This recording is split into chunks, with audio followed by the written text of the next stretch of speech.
తెలంగాణలో కాంగ్రెస్ పార్టీ అధికారంలోకి వచ్చి ఏడాది కాలం పూర్తయిన సందర్భంగా రాష్ట్రంలో ప్రజాపాలన విజయోత్సవాలను నిర్వహిస్తున్నారు. దీనికి కౌంటర్గా బీజేపీ ఇప్పటికే కాంగ్రెస్ 6 హామీలు 66 అబద్దాలు పేరిట రాష్ట్ర వ్యాప్తంగా నిరసనలు చేపట్టింది. ఇందులో భాగంగా ఈ నెల 7న హైదరాబాద్ నగరంలోని సరూర్ నగర్ స్టేడియంలో కాంగ్రెస్ ఏడాది పాలనపై బీజేపీ అయితే నిరసన సభ అయితే నిర్వహిస్తున్నారు. ఈ సభకు సంబంధించిన అన్ని ఏర్పాట్లు కూడా పూర్తి చేశారు.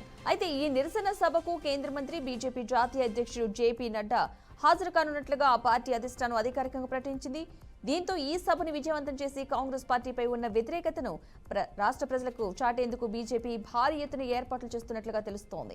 ముఖ్యంగా నగరంలో గత కొంతకాలంగా హైడ్రా మూసీ సుందరీకరణ పేరుతో పేద ప్రజలను తీవ్ర ఇబ్బందులకు గురి చేస్తున్నారని బీజేపీ పోరాటం చేస్తోంది. ఈ క్రమంలో కాంగ్రెస్ పార్టీ నిర్ణయాలకు వ్యతిరేకంగా హైడ్రా మూసీ బాధితులను పెద్ద ఎత్తున బీజేపీ సభకు తీసుకువెళ్లేందుకు ప్రయత్నాలు మొదలుపెట్టినట్లుగా సమాచారం.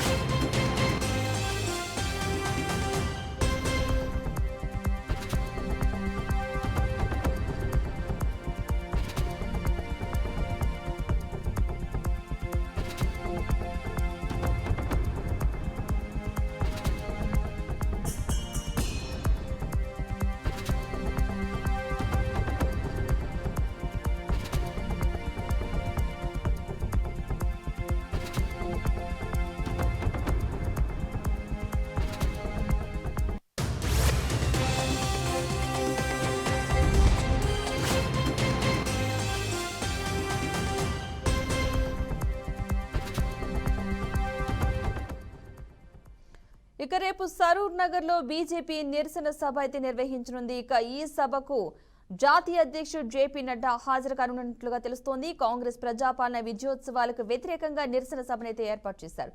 ఇదే అంశానికి సంబంధించిన పూర్తి సమాచారాన్ని మా ప్రతినిధి శ్రీనివాస్ అందిస్తారు. Srinivas, good morning Padma.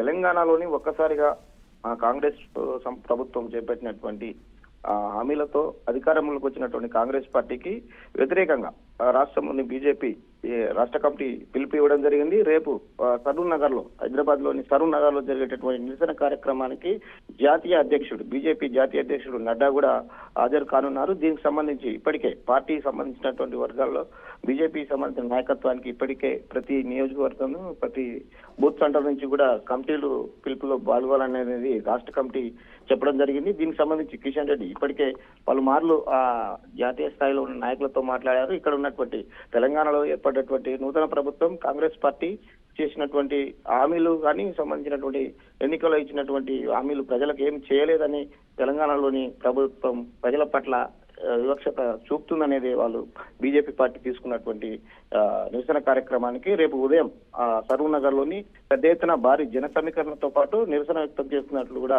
కిషన్ రెడ్డి ముందస్తుగానే మీడియాకు కూడా చెప్పడం జరిగింది. ఇందులో భాగంగానే రేపు జరిగేటటువంటి నిరసన కార్యక్రమానికి తెలంగాణలో ఉన్నటువంటి ప్రభుత్వం ప్రజలకు విస్మరించింది, సంబంధించిన పాలన కూడా చేయట్లేదు అనేది వాళ్ళు చెప్తూ వస్తున్నటువంటి పరిస్థితి. ఇదే బీజేపీ చేసినటువంటి కార్యక్రమానికి రాష్ట్ర స్థాయిలో ఉన్నటువంటి నాయకులతో పాటు జాతీయ నాయకుడు నడ్డా కూడా వస్తున్నారు. దీనికి సంబంధించినటువంటి కార్యక్రమాన్ని కూడా పూర్తి ఏర్పాటు చేస్తున్నట్లు కూడా ఇప్పటికే పార్టీ శ్రేణులకు కూడా పిలిపించినట్లు కూడా రాష్ట్ర అధ్యక్షుడు కిషన్ రెడ్డి చెప్పడం జరిగింది.